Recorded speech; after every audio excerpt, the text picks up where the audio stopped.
Welcome back to the channel, everybody. Wow, I did not expect today to be such a big day like it was. So we have some XRP news. We have some gold. Did you see what gold did today? What? I mean, gold is just shattering all expectations at this point. Beautiful day, beautiful time period for gold as well as silver holders. We always knew, And you know what's crazy? Silver hasn't even been unleashed yet. Highly suppressed. But we'll get to that a little bit later. We have some Bitcoin news, of course. Let's jump into it right here. So this first article is titled, Cryptocurrency Market Set to Surpass $5 trillion in 2024. Listen, which means what? That means something big is coming. That's a heck of a surge. What is it right now? I don't know what it is, but you probably do. But that would take a heck of a surge. It says Bitcoin has surged 140% in the last 12 months. So this article actually is coming from, I guess, a quote from Brad Garlinghouse of Ripple. It says this: the cryptocurrency market could reach a total capitalization of $5 trillion in 2024, according to Brad Garlinghouse, CEO of blockchain startup Ripple. Garlinghouse cites a convergence of macroeconomic factors, including the launch of the U.S. spot Bitcoin ETFs and the upcoming Bitcoin halving event in his optimistic forecast. I don't say it's optimistic. I wouldn't phrase it as optimistic. I would say it's realistic. Every top name has been saying there's a rocket about to launch. And when Bitcoin goes off, everything else goes off as well. XRP will go up. XLM will go up. All the top dogs. Solana does its own thing, but it will go up as well. Although I think Solana will rampage at different points throughout this year on its own. And you'll see that also sometimes when things go down, Solana will stay up. It'll keep going up sometimes. I love Solana. So, and I'm not worried about all the semantics where sometimes if they have a problem, listen, fix it. But most people are into Solana to make money. So they fix it. It works. They get better. We continue to make money off Solana. Not financial advice. I'm not a financial advisor. I'm just speaking for myself. So the money is going to continue to be there no matter what. Like, a lot of people are not into crypto for the tech. I keep saying that. I keep saying that. They do not care about the technologies or what it's supposed to do. They just want it to work well enough where it can continue to be a moneymaker.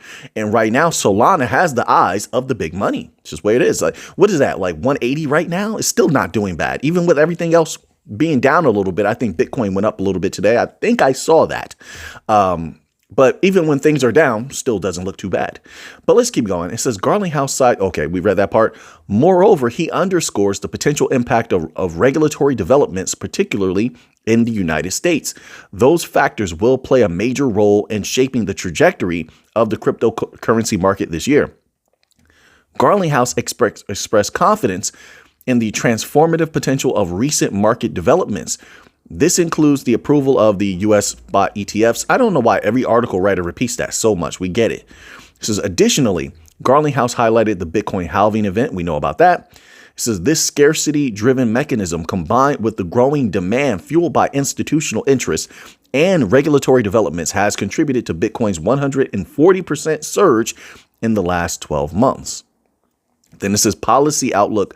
Garlinghouse also cites the potential for positive regulatory developments in the United States. But what is making you say that, sir?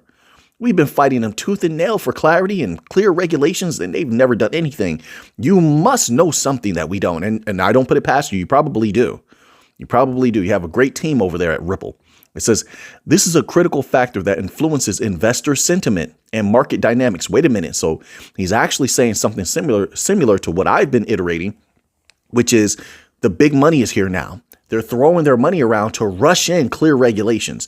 So I think that's a little bit of what's going on. We have to see if they actually get what they want. Usually they do.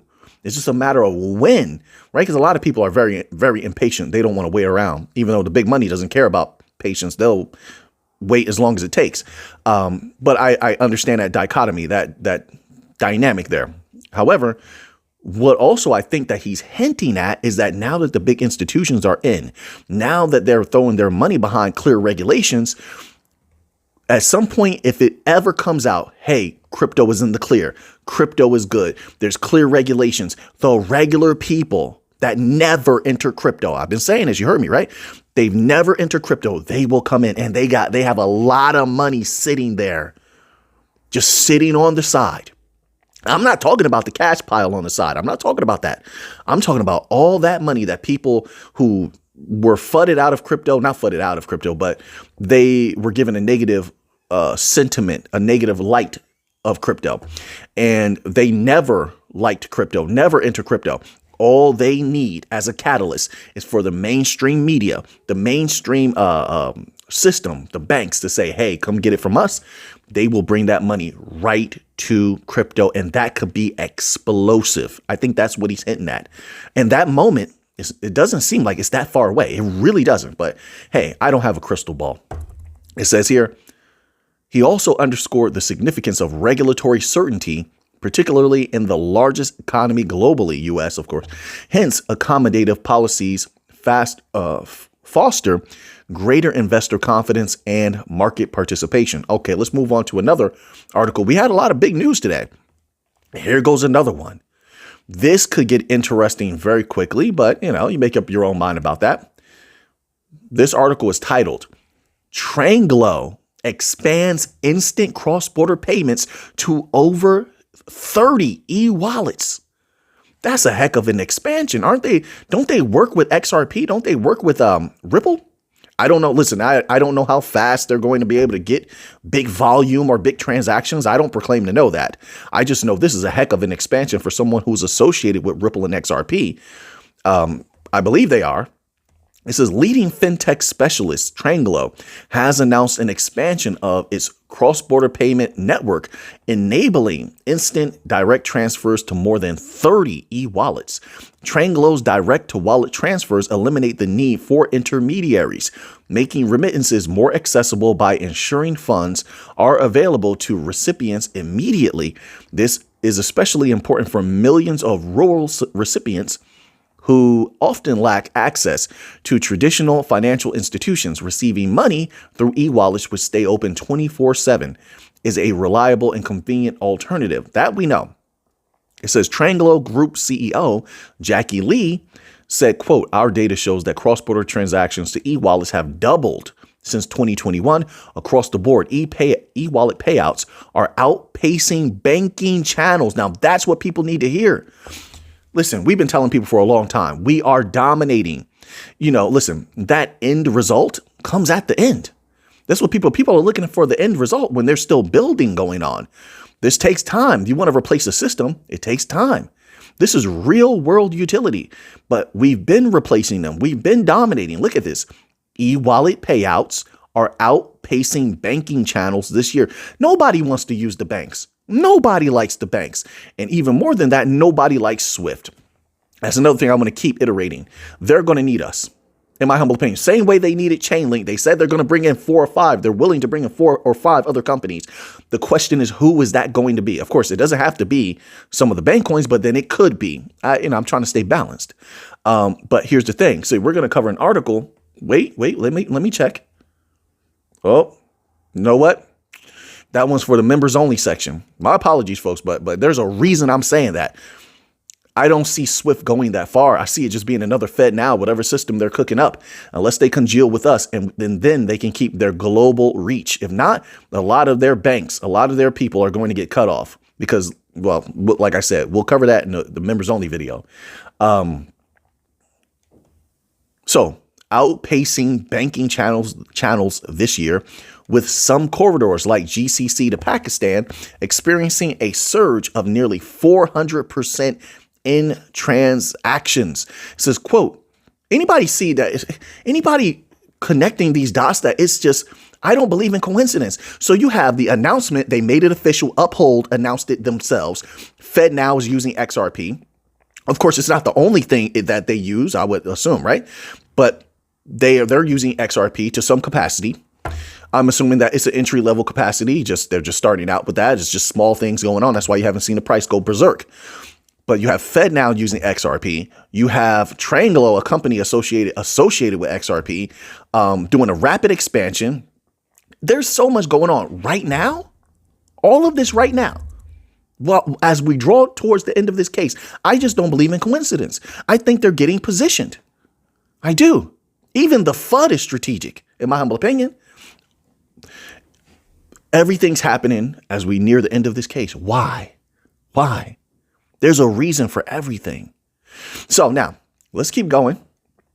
This is quote, it's all about helping businesses create more value. For example, one of our biggest partners is the UAE. That's big money. And here's the craziest part. Tranglo is deep with the UAE, but Ripple outright is deep in the MENA region. They have a cadre of banks. Listen, I just don't see anyone, just my humble opinion. I could be wrong. You can think, have your own thoughts. I'm not trying to sway your thoughts at all, but we're having a conversation here, right? I just don't see anyone beating the bank coins. I just don't see it happening. They're the cheapest, fastest, most secure. They have, they can provide good data with the oracles and things like that, and they will connect to a lot of different stuff. Just like how you see Quant has Overledger for XRP. Then you see what Flare is doing with F assets with XRP, which, by the way, I'm waiting for those F assets to hit Songbird. When is that going to happen? Oh, yeah, you know I'm waiting. Oh, yeah. Oh, yeah, I'm waiting for that. So, but anyway, because of their oracles, see, the bank coins are going to have access to such rich, secure data that almost nobody else has. So they're going to have access to the data that's on blockchain. They're going to have access to the data from the legacy system. There is no one else that has access to both. And companies are going to want that, which means what? If you have an asset like XRP or let's say XLM, because they did say, we'll see if they keep their word. They said they're going to have F assets for XLM at some point in the future. I'm not sure how Oracle's play into XLM right now. I don't proclaim to know everything. But if you have assets like that with such rich utility, no one, this legacy system can't compete with us. They can't. So let's say they have their systems. Okay, so then how do they get access to, unless they do like Google, which benefits us anyway, unless they take the Google pathway, which Google Cloud partner with Flare. Let's get that. Let's put that on the table. So now Google Cloud being smart, because Google is a smart company. People could disagree with their methods, but they're a smart company. But now Google will have access to that, to all that rich data that people are sending across or have sitting on the blockchain. You see that? So unless they congeal with us, how do they compete with us? I just don't see them competing with us. I just don't. And once again, I could be wrong, but we've been dominating so far. They just told you eWallet payouts are outpacing banking channels this year. There you have it. So they're telling you we're dominating. All right. So as a long-term holder, that keeps me super bullish. I'm just saying. Tranglo's direct-to-wallet transfers are available in Bangladesh, Cambodia, China, Indonesia, Nepal, Pakistan, the Philippines, and Vietnam. Wait a minute. And here's another key I want to throw in there. I know don't worry, we're going to get to the other articles, but this is so important. This is huge, in my humble opinion. So if you look at some of these regions, right, and we all know that Ripple also has raw connections here in China and a lot of other places, Indonesia. We have some connections to a lot of these places with Stellar or Algorand as well and other bank coins like Zenfin. But if you look at some of these areas, what I want to highlight is Cambodia, China, right? Keep that in mind. Keep those in mind. Indonesia, Bali is there. Indonesia, the Philippines, Vietnam. These are all places where people are moving to en masse to live a more affordable life. Land is more affordable. Apartments. I'm just giving you the facts. People are moving to these places, especially the digital nomads. They're working remote, folks. They're working remotely. They're starting businesses. They don't have to be there. Have the business in the United States or whatever, and you work from these other places or however that's going. Digital nomads, look it up. So a lot of money will be coming out of Cambodia. Beautiful, beautiful land in Cambodia. Beautiful, beautiful people. China, same thing. Don't sleep on China. All right. You go to Chengdu region and a lot of places over there. Beautiful, beautiful. You got Indonesia, right? People are moving. How many people have you heard say, oh, I'm going to move to Bali. I'm buying a property in Bali. It's like, I'm like, man, everybody's moving to freaking Bali, right? That's what they claim, right? money is going to be coming out of there, and they need to be able to send that back to the United States or wherever they're coming, wherever they originally lived, cheaply, fast, and efficiently. They're not going to be waiting 12 to 15 days with the banking system. No, not going to do that. They need that to get to mom, dad, their brother, their daughter, their son instantly. Philippines and Vietnam, same thing. People are moving to these places en masse. There's a changing of the guard. Yeah, sure. There's a lot of people moving into the United States. There's a lot of people moving out of the United States to look for greener pastures, to make their dollars go further. You can look this up easily. So I think that that's a huge opportunity. And this is all very strategic, very strategic. All right. So now let's move on here. We only got through 2 articles. I have like 6 articles left. All right. We're going to squeeze them in. We'll squeeze them in. So this article is titled Ripple CTO Reveals Effective XRP Burn Method to Boost Market Health. Really? What are you talking about here? What's going on? It says here, in the midst of Ripple's legal battles, David Schwartz, Ripple's chief technology officer, has stepped up to address the ongoing debate about burning XRP tokens. This debate has gained traction as it holds implications for the future of the XRP market. Schwartz, one of the masterminds behind the XRP ledger and possibly Satoshi. He's possibly one of the Satoshis. I'm just saying, offers valuable insights into how XRP burning can be done effectively, despite the looming SEC commission lawsuit against looming. What do you mean looming? This already in play, but maybe that was just misworded. This is Schwartz warns against a simplistic approach to XRP burning, where unwanted LP tokens are just sent to a burner address. Yeah, that's how they usually do it. I've seen a lot of blockchains do that. It says he explains that this method doesn't solve the underlying problem, as it only removes the LP tokens and not assets in the pool. Interesting. This creates imbalances and distorts the true value of the remaining assets. Instead, Schwartz suggests using the slot auction mechanism within the XRPL consensus protocol by, quote, overpaying in slot auction, unquote. XRP tokens used for liquidity provision can be permanently removed from circulation, providing a more accurate assessment of the pool's value. Let me tell you something. I 100% respect and appreciate David Schwartz. You realize he gives out all this knowledge for free. He doesn't have to do any of this. He doesn't have to waste his time. He doesn't have to take his time. He provides all this clarity and all this information for free. Man, I hope people really show this man his respect and show him some love. I really do.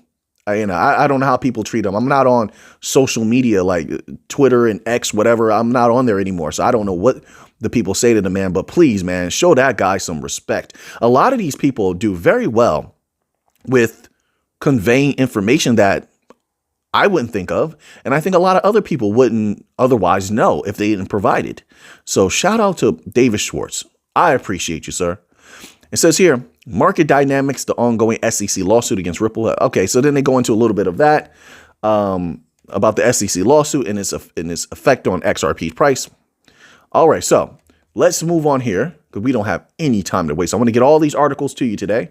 Shout out to the members only section because they make this possible. Without them, this channel does not exist. So shout out to the members only section. I appreciate you.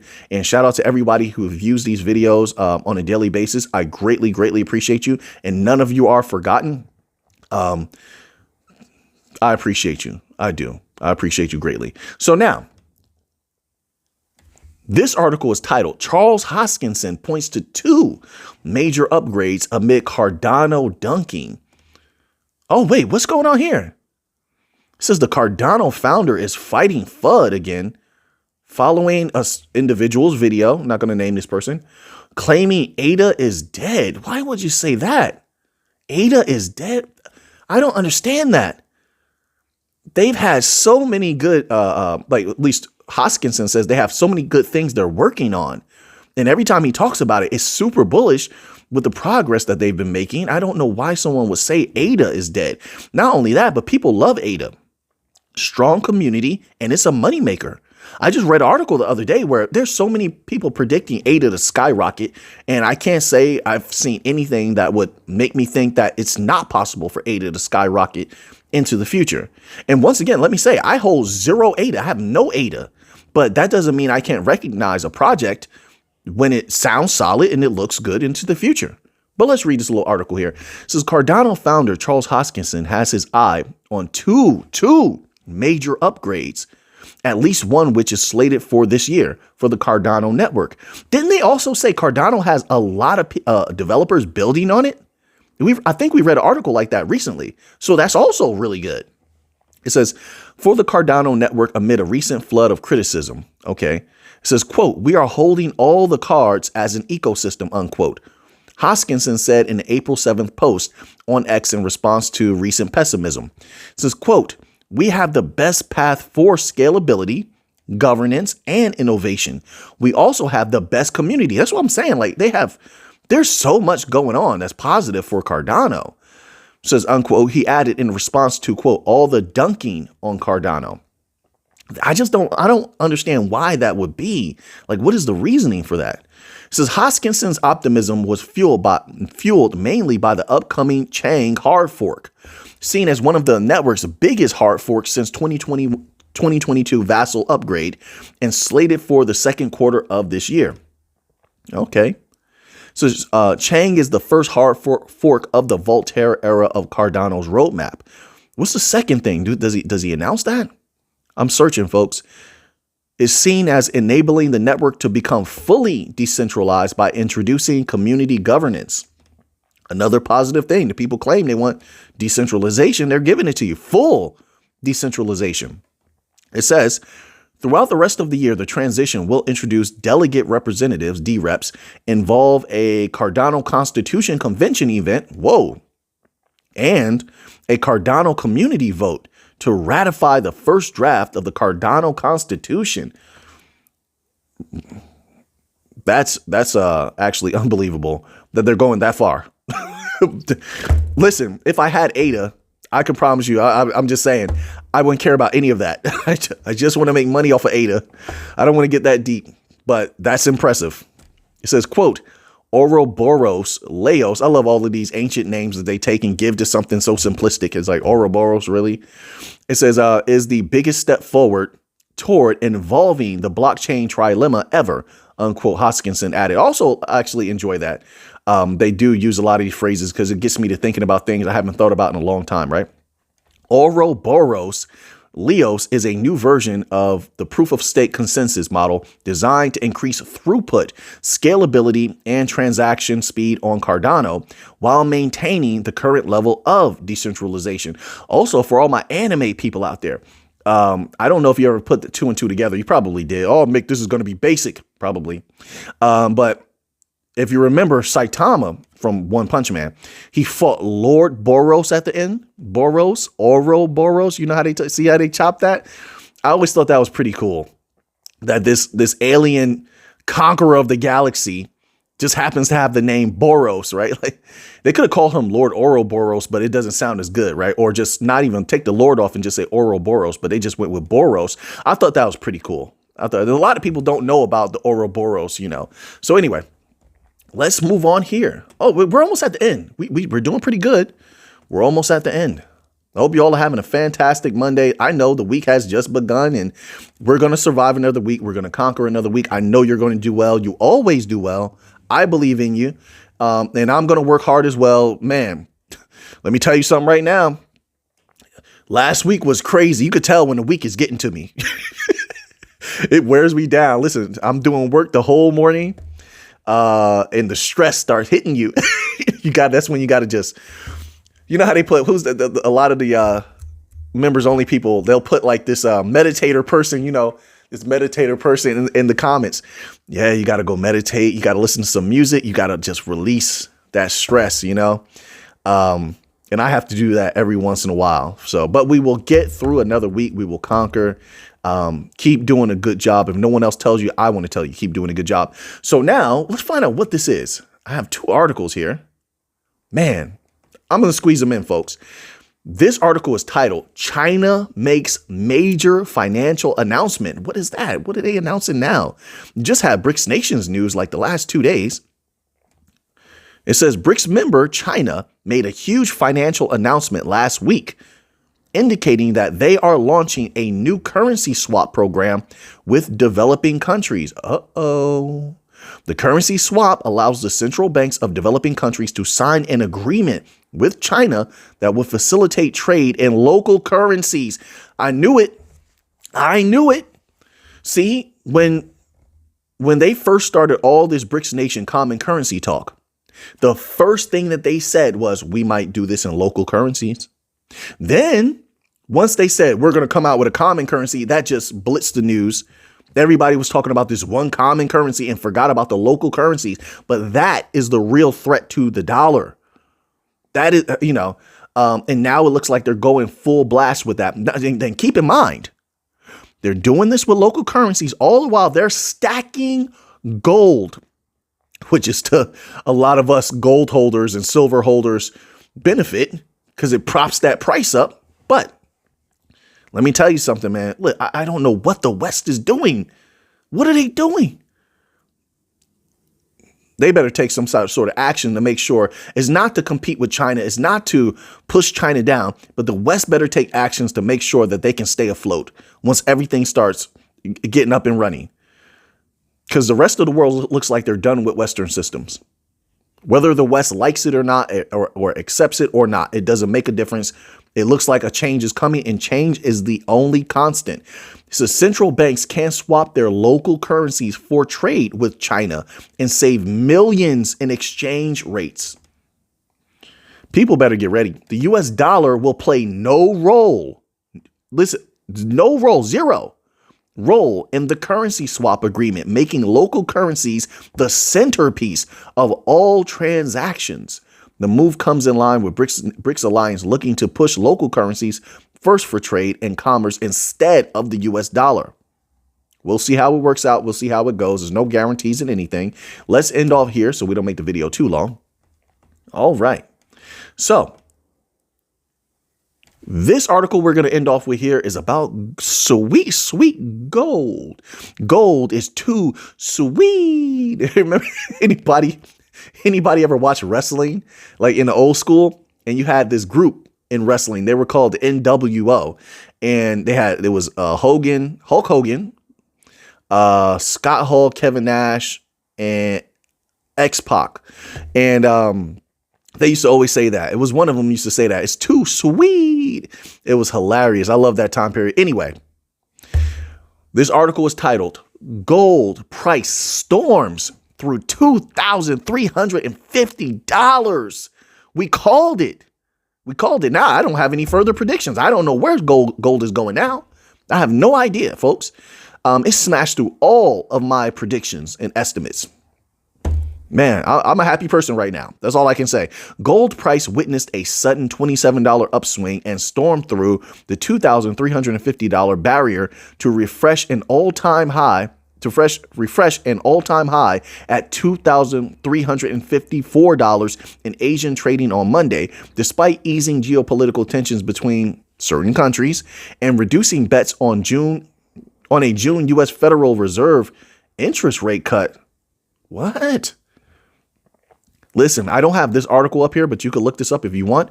I just read something, I believe it was from Jamie Dimon, that was saying how interest rates could go higher. Now, listen, of course, Jamie Dimon is not the Fed, but looking at certain information and data, I say that I wouldn't say it would go higher, but I would think they would keep it the same. I just don't see a cut happening that soon. In June? Anything is possible, I guess.